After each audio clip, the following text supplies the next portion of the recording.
All right. Good afternoon. How's everybody going? Stop a few things. We'll turn a few things off. I can hear myself. No, I can't hear myself. Yes, I can hear myself. Hello to everybody on, where are you at? You're on YouTube. How's everybody on YouTube? Are we on Instagram? Yes, we are. We have some people on Instagram. Hello, everybody over there. Okay, we have it working. I think we managed to get it working a bit better this week. See if I can't get my janky microphone doing its thing properly. That's better. Yes. All right, cool. Yeah, so hope everybody had a good week. I figured I would jump on this Sunday and just we've got to do the giveaway on the, get myself in frame. We're going to do the giveaway on the Alfalfa from Instagram. So we'll do that live. We'll do that towards the end. And I figured I'd go over some power combos with Alfalfa, just for some simple go-to fertilizers. Come on, microphone, don't be like this. Please. Please don't be like this. Yeah. All right. Now we're working. Yeah. Oh, yeah. And I'll talk about some other stuff that I've been up to. Exciting, cool things. So let's get into some power combos. Thank you to everybody who's watched the video. I appreciate that. It was sort of good to get into a bit of why we probably don't always have huge amounts of the alfalfa meal on standby, but it is good quality stuff.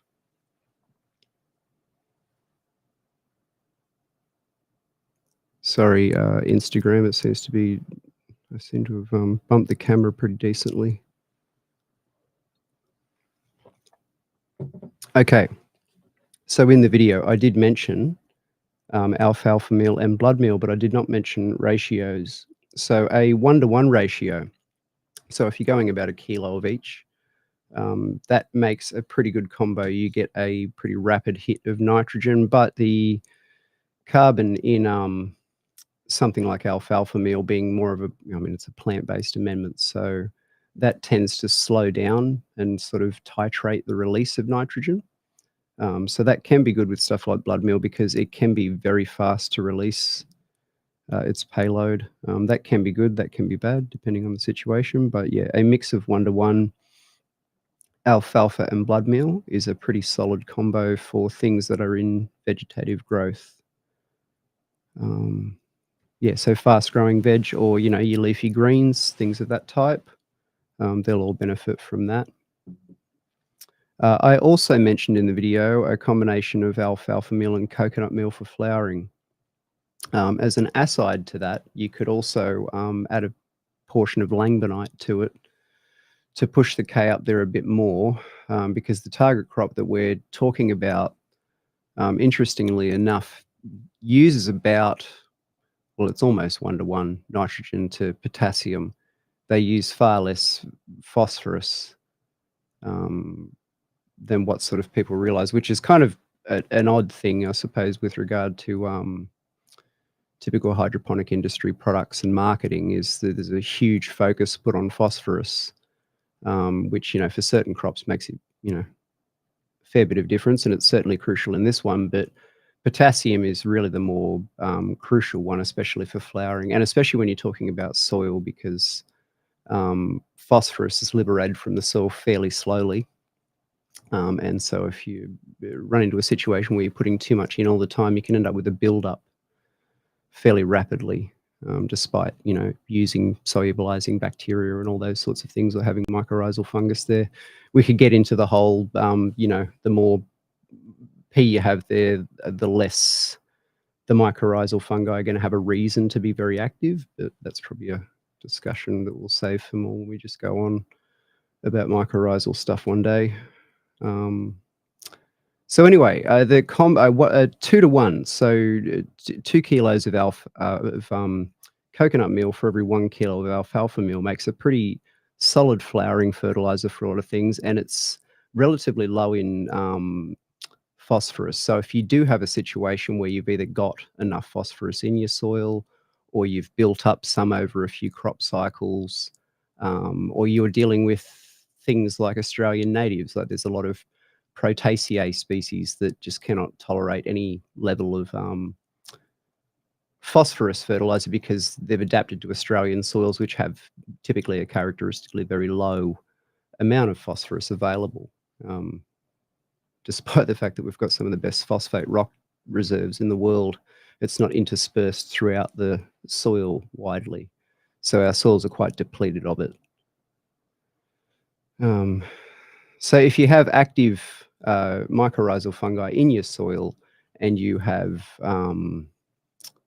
adequate phosphorus in your soil, then a combination of alfalfa meal and coconut meal is a pretty good one, because you're not pushing that phosphorus level any higher, but you are making available two crucial macronutrients to the plant: nitrogen and potassium.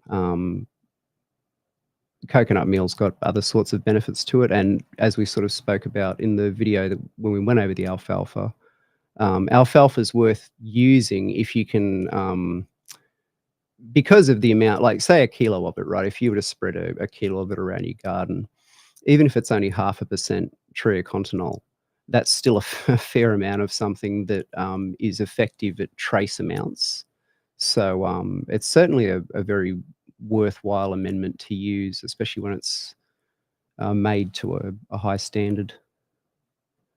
So yeah, vegetative stuff would be your blood meal and your alfalfa meal. Flowering stuff would be your alfalfa meal and your coconut meal, 2-to-1 ratio.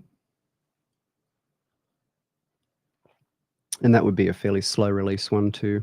So, you could apply that, say, at the end of stretch, and that would sort of release over 4 to 6 weeks. A good one for sort of building up say if your plants are needing some trace minerals, and just a good one generally for microbe blooms is a 2-to-1 ratio of alfalfa meal to kelp meal. I like to use a mix of a couple of different kelps. We have typically on deck the Ascophyllum nodosum type, and also we get de Villiers from down off the south coast, or down between the mainland and Tasmania. Both are good. Both have sort of complementary cytokines and different levels of things. I tend to like to mix and match that sort of stuff. I've kind of substituted different things over the years, and just tend to find that the pair of them work better in sync. So you could take your 2 kilos of alfalfa and combine it with either 1 kilo of either kelp, or you could divide that kilo into 500 grams of either one and kind of do that. It's a good one for getting some trace minerals back into your soil. It keeps the kelp at a realistic level, because kelp does unfortunately bring a fair bit of sodium along with it. It's from the sea. You kind of can't really do too much with that particular amendment to get around that, but it will still deliver some trace minerals, cytokines, auxins, all those sort of wonderful things that whole kelp meal is known for. Good for boosting your roots. Pretty good in any phase, really. I would maybe restrict its use from especially young plants, just due to the little bit of sodium content in it. But you could always pare down the kelp a little bit more, and that would sort of further dilute it. Again, that's going to be fairly slow release, because it's an entirely plant-based amendment. Another good one for if you you just kind of want to balance fertilizer, but you've been dealing with some perhaps problematic pathogens. You might have brewed a wrong tea, or you've had some fungus gnats get in there due to overwatering, or any of those sorts of things. So a 1-to-1 combo of alfalfa and neem is actually a really good one. You could actually substitute a small amount of the neem for Karanja as well. Those two synergize and complement each other quite well. It sort of has the effect of, the neem has the effect of bringing down some of those soil, putting a down pressure on some of those soil pathogens. And the alfalfa, of course, just stimulating plant growth, providing a good backbone of nutrition. It's good stuff. And that one will suit vegetative growth, or really, it's a pretty balanced fertilizer, so you'd get away with that on auto-flowering plants up until, pretty close to harvest. It would suit, depending on your soil composition and the strain you're growing, you could probably get away with that on the majority of strains in the majority of phases. It's pretty gentle. And a one that's for more soil conditioning is 2 kilos of alfalfa, 1 kilo of biochar, and 1 kilo of gypsum. That's a pretty good one just for if you're struggling with calcium problems or you're rebuilding a soil. It's a good new ground improver for a lot of planting spots. Or if you've got, for instance, native soil that is around the pH you want to do, you want to add some calcium to it, but you don't want to risk pushing the pH too high. That's a fairly solid way of doing it. It's also a good one to do if you've got an overly rich soil, because it's a very high carbon blend, that one, so you can sort of mop up a bit of excess nitrogen if you've gone, say, overboard with something. So yeah, those are just some combos that you can get into. If you go around the site at the moment and you sort of have a look at different amendments, you'll notice sort of different detailed analysis and things which should make your efforts at sort of homebrew concoctions and all these sorts of things a fair bit easier, because you can sort of look at the detailed analysis and then just do some simple math on kind of what you want to run.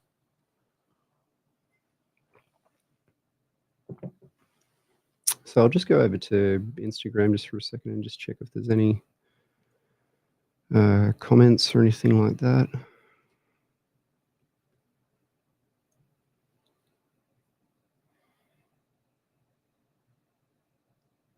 Cool. Hoping that people are still following over on Instagram. That's great. All right, cool.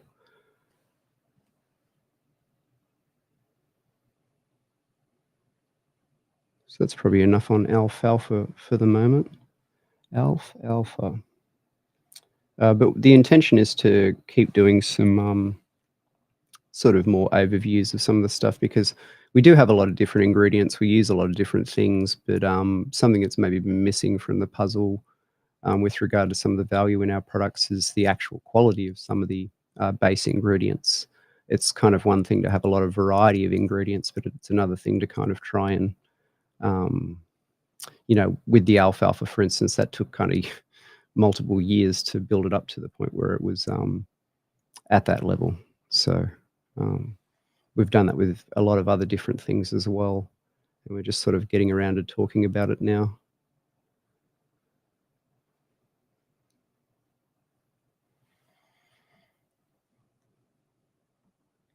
Right. So there's been some people that have been using the new calculators. There's a couple of people I DM'd with during the week about just troubleshooting a couple of different things, and they've sort of so far been proving fairly useful. We haven't done any new iterations on those just yet. They're pretty much the same as what I went over on the last live. But there are some other things that we're sort of on the doorstep of unveiling. And part of what's driven some of that stuff is some work we've done behind the scenes. And so the challenge with soil is kind of making a cohesive system. So something where it all kind of works together and everything fits in together, and then you don't end up with big buildups of this and that and the other, which makes re-amending a difficult task. The idea is to try and have, like, a fairly straightforward program, which we've definitely struggled with doing, but also have it so that the whole thing fits together with consideration to everything else and consideration to people's environments. That's been a fairly complex thing because there's a lot of moving parts. And so what we've done to sort of speed up what is normally like our trial and error process is to develop some different tools for doing this sort of stuff. So some of the things that we're kind of putting up and that we've been coding out and putting up are condensed versions of tools that we've developed for in-house use here. So different diagnostic tools and different, for instance, one of them is something that models breakdown time on amendments. And so we've gone through and trialed all our different amendments and then trialed them with antimatter and things, and roughly calculated a breakdown time for all these different sorts of things. That's one aspect of it, which has sort of allowed us to finer tune the soils, to continue to iterate different versions of the fertilizers, and to more finely tune things like the herb superbs. because we're sort of looking at the nutritional content, what they also bring to the table apart from NPK, and their breakdown time. So you can kind of see that as a whole thing. And so another part of that is looking at how the whole line interacts with the soil in a particular environment. And so what we did to kind of speed up that process is something that's called a genetic algorithm. So we started development on this like quite some time ago. And a genetic algorithm is something that basically takes the way nature works and applies that to, in this instance, solving a problem. So we have developed this genetic algorithm, and then all the products are then effectively genes in this. It then goes through and crossbreeds these things, many, many iterations over different combinations with the goal of finding the right amount of NPK, CalMag, and everything for a particular amount of biomass, which has generally a particular amount of NPK and Cal and all that sort of stuff in it, and also with consideration to the breakdown time and the conditions in the soil. Factoring all these things in together and basically running trial and error tests over and over and over again to narrow things down, so that we don't have to run 20 years worth of testing to get to different points. Now we can kind of narrow that right down really fast and then try what were effectively the best genes out of that whole process. So it's maybe a little bit difficult to explain, but if you look up a genetic algorithm and what it is, it sounds a lot more techie really than what it is. But it's effectively just a way of comparing a bunch of different numbers all together against each other and then finding the best combinations out of those. It's really difficult to do that with multiple products under multiple different circumstances with so many different things. The way it kind of works a little bit with soil is it's a bit like 3D chess. You move one piece and everything moves. So it's much less linear than something like hydro. And if you approach it with a hydro mentality, it just doesn't really lead to the best results. You either end up force feeding the soil under the presumption that, X equals Y, when oftentimes it's much more algebraic than that. Or you kind of err too far on the side of caution, and then you kind of tend to never really get the higher yields and things that you definitely can get under the right circumstances. So obviously, that's led to improvements in the product range, which we're always trying to iterate and make better. We're certainly not suggesting that it's perfect by any means. We just strive to make it better all the time. But it's also led to some discoveries and ways that we can use the current range that we have to much better effect. So there'll be some other things that I sort of release to you soon, which will hopefully make life just that little bit easier.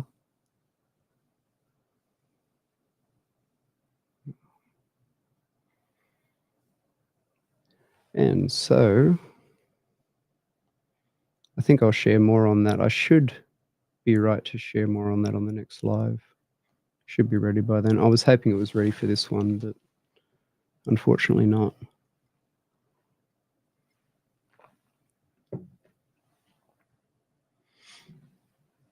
All right, so we might draw the 1 kilo alfalfa. So someone's going to win a bag of alfalfa or a bag of good green stuff because they shared our story on Instagram. It was only a handful of people did. So what I'll do is where's the settings? It's there. Go like that. Oh, there we go. I got to press that one. Got to pick a wheel. I'll share that one. All right. Okay, so it looks like it's between Sticky Blooms, Taz Indica, and Better Homes and Gardens on this one. So we'll spin the wheel. See what happens. We can win a bag of the green stuff. Oh, it's going around the wheel, ladies and gentlemen. Oh, it looks like Taz Indica's picked himself up. All right. I'm going to send you some alfalfa through the week, Tassie.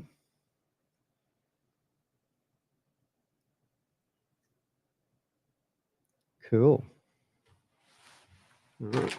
So I'll send that out to you through the week.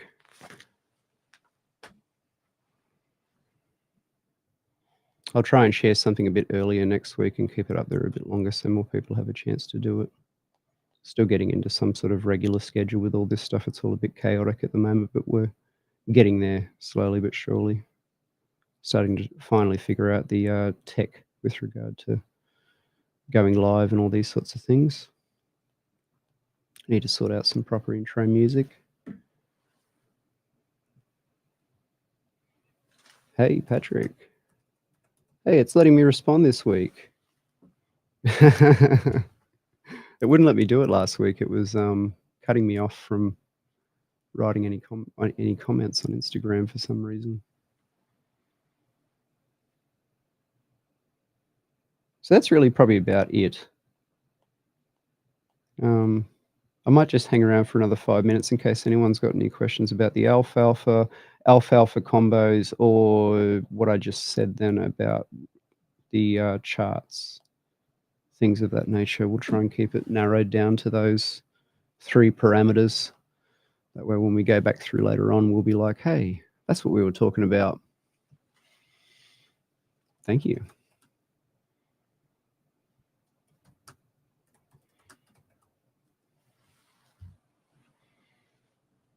But it's all fairly straightforward, that sort of stuff. I'm sure it doesn't really require too much explanation on how to use alfalfa and things like that. Maybe the other stuff requires a bit of explanation, but all you need to know is that cool stuff, working on cool stuff, rad stuff, neat stuff, high-tech stuff. Who says that soil can't be high-tech? In fact, I would argue that growing in soil is the highest tech way because, I mean, soil's alive, right? So there's the concept of fungal intelligence. I don't know if a res tank has a brain, but yeah, it would seem to me that soil is a more intelligent being than a tank full of salts.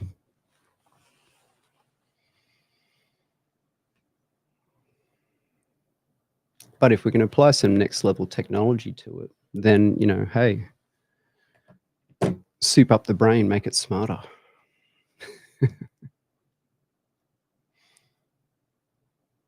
All right. I think we covered it today. We'll just keep them quick. There's no need to be on here for hours. You don't need to see me that much. Although I do appreciate people stopping by. But yeah, I think we'll call it there this week. Thank you very much. Thank you very much, everyone over on Instagram. Thank you for those who tuned in on YouTube. I'll leave this up for a little while and then I'll probably can it because that's what we're doing this year, unless there's cool stuff in there for me to edit out. We'll edit out all my like, and that sort of stuff, or at least minimize those down. I can't get rid of all of them. Good to hear your garden's pumping too, Patrick. That's exactly what we want to hear. All right, that's it. Thank you very much. I'll catch you on the next one. See you next week. And I've got to remember to end it on Instagram first, because if you don't, you freeze on there. Bye.